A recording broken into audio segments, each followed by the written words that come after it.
It's the Opperman Report. Join digital forensic investigator and PI Ed Opperman for an in-depth discussion of conspiracy theories, strategy of New World Order resistance, high-profile court cases in the news, and interviews with expert guests and authors on these topics and more. It's the Opperman Report. And now, here is investigator Ed Opperman. Okay, welcome to the Opperman Report.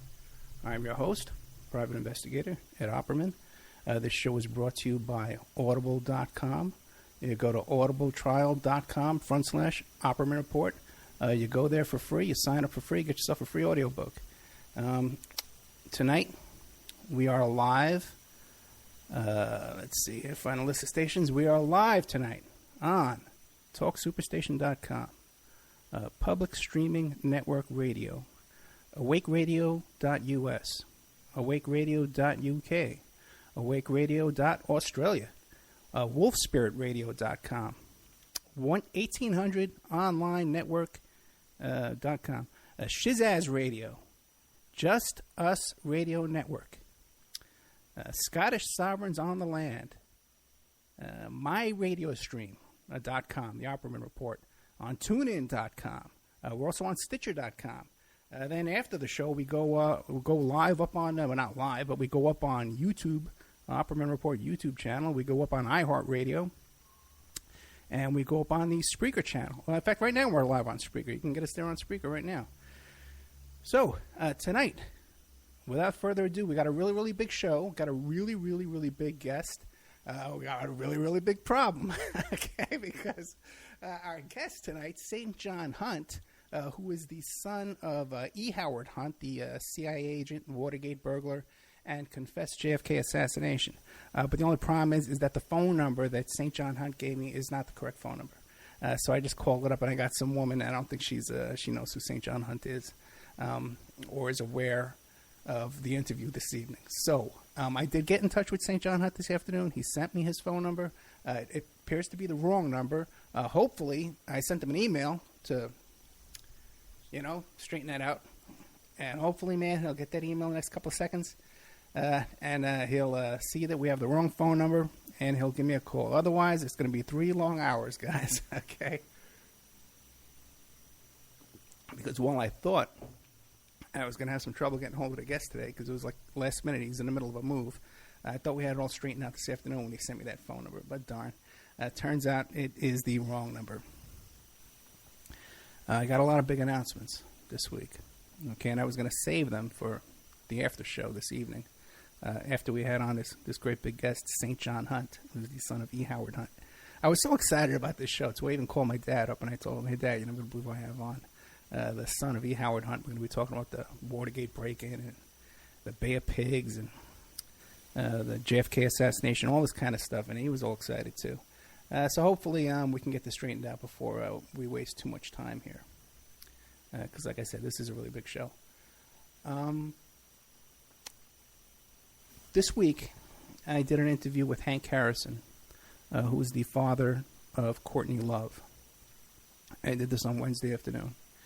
And I was excited about this to begin with because the movie just came out soaked in bleach.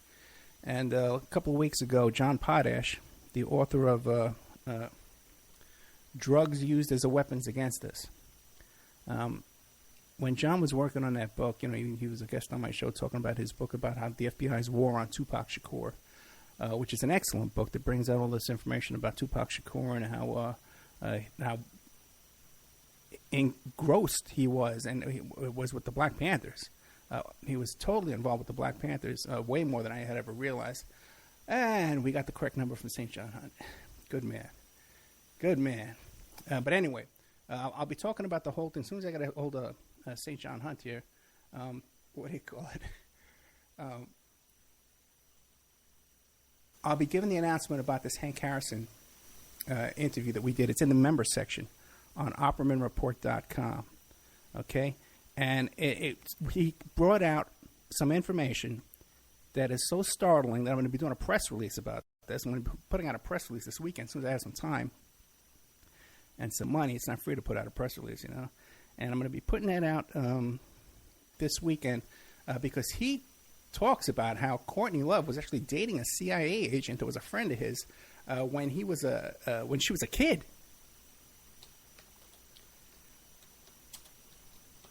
And then I brought up to him about all the stuff about Jeffrey Epstein and how Courtney Love was found on Jeffrey Epstein's plane.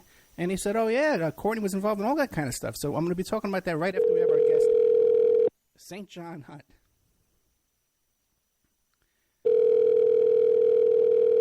Unless I have the wrong number. Hello, this is St. John. Okay, I didn't get the wrong number twice. Okay, thank you, St. John. All right. Yeah, I'm the one that should be apologizing. I am so totally sorry. I just got this new Florida area code number transferring from my California line that I've had for so many years. And my dyslexia just flips those numbers around still.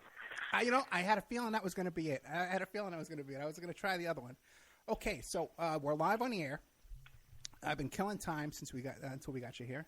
Just a couple of things real quick. We have breaks every half hour. They're about 4 minutes breaks.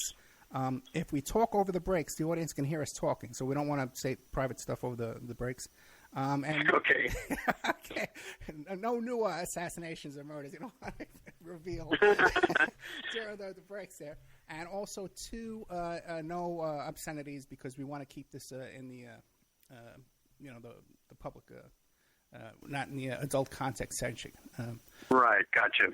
Okay. Thank you so much for coming on. Well, thank you for having me so much. No, really, I'm really excited about this. I even called up my dad to tell him, "Hey, Dad, I have the son of one of the Watergate burglars, a CIA agent." I was so excited. We're about the same age, you and me, right? I'm 53 years old. 61. Get out of here. Okay, well, you look good. Yeah. Yeah. Yeah, thank you. Okay, so now let's start this off. Tell us, because I listened to a lot of interviews about you today, and I still don't know anything about you. So I want to know, who is St. John Hunt? What do you do for a living? Are you married? Do you have kids? Tell me about yourself. Well, I'm married to a wonderful gal I met in community college in 2007 up in Eureka, California. Her name is Mona Arnold, and we've been happily married ever since. I had two children, Rachel, who's 25 now, and my son Travis, who's just turned 17. They live in California with their mom, where Rachel doesn't. She's got a place of her own. But I work as a writer for Roger Stone right now.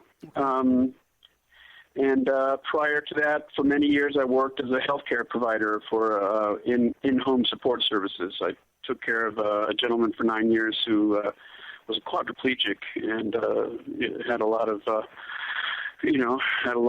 trying times with that type of work. Then when I moved to Florida here 2 years ago, I was a car hop for a valet company. Very interesting. Okay, that's a real cross span there. Yeah. Now let me ask you a question. Now we met through Chris Milligan from Trine Day Press. Put me in touch with you. Now I had Chris on the show, right, and his dad was CIA as well. And I said to him, I said, "Hey, Chris, what do you think? Is there any hope for our government? Is there any hope?" And he kind of had this attitude, "Oh yeah, we can still vote the rascals out." So now, what are your politics? Like, do you still think there's any hope? It's embarrassing to say, but there's a huge part of me that really doesn't think there's any hope for a complete changeover from the years of insider trading, so to speak, of the financial and political elite that have continued to dominate our political spectrum. But there's a tiny part of me still that has enough heart and enough hope and enough faith that, given the right circumstances with the right people, we could make changes and bring true democracy back to the United States. However, it may not be capable without some fighting in the streets. Now, I grew up in the '60s, so you have to understand that I saw how valuable in many senses the demonstrating in the streets and the clashes with police and that type of thing really helped the movement along to extricate us from the war in Vietnam. I mean, I can't say that it was the sole cause of the end of Vietnam. But I think any serious change down throughout all of history has been shown to be be served by not just a nonviolent demonstratable aspect in the streets, but also when you put some sticks and stones to it too. I just think it may have to come to that. I like to refer to it as resistance. We have to resist the oppression that we're under. And I know what you're saying. I have that same kind of thing, that gullible hope, I guess you might call it. Yeah. But I can't say, hey, my dad killed the president. You know what I mean? For you, it has to be more of a leap of faith. Okay, so how'd you grow up now? How'd you grow up living with E. Howard Hunt? Well, didn't really know him that well until my older teens. Of course, he was missing from our family structure for most of my childhood, including my early teens, and was told that he was an employee of the United States State Department, Foreign Services, and that's the reason why we traveled so much. But it wasn't until I was 16 that they sat me down, my father and my mother, and told me the truth, or what they would allow to be the nearest to the truth about what my father did. Nobody ever said to me what my mother was actually involved in, which was much of the same kind of stuff. She was a early OSS, and before that she was working for Averell Harriman and that whole thing. Wow. In the rebuilding of Europe and the tracking of Nazi currency and money, objects of art, gold and such, from the coffers of the Jews and various families in Europe. She spent a few years tracking that stuff down. But it was 16 years old, and they said, well, your dad Papa isn't State Department, he's actually CIA. Of course, I'd never heard of the CIA before, and as a 16-year-old, I really didn't have much interest in what it was he did, because by that time, our lives had been so uprooted so many times that at that point it doesn't even matter, what they told me. It just seemed like there was a huge gap between the children and the parents, Gotcha. I gotcha. But now, what kind of countries were you traveling to?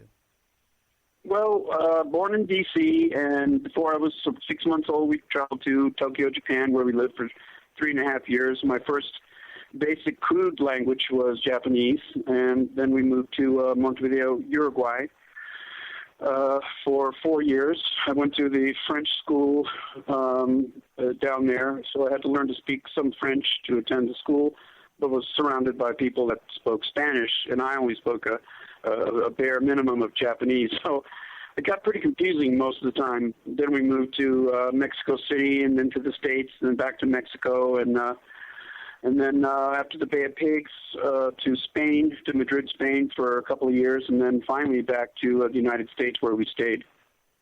That was like late 66, 67. So, okay, and then they tell you that your dad's working for the CIA, and you didn't ask, well, what do you do for the CIA? You must have known about James Bond and stuff like that. Well, certainly I knew about James Bond, but I didn't equate, I wouldn't have been able to tell you at that age that James Bond worked for MI5, and that MI5 was the British equivalent of CIA. My dad didn't present it that he was a spy in any sense. He said it was just another governmental agency that required a lot of traveling. It was part of the diplomatic services. So there was still quite a bit of subterfuge involved in what they actually were telling me. It wasn't until much later that, of course, a few years later, that I realized and started, looking in for myself what the CIA was all about. Okay, well, then give us that story. What'd you catch on to? Well, I caught on to the CIA was was a government, an arm of the government. It was policy. It was not supposed to be a policy-making arm, but as it turned out, had a great deal of influence on policy making. One of the earliest accusations about CIA I ever heard, the first accusation against them, was that my dad, as part of the CIA, was involved in the killing of President John F. Kennedy. And this brought, I was looking at a poster tacked onto a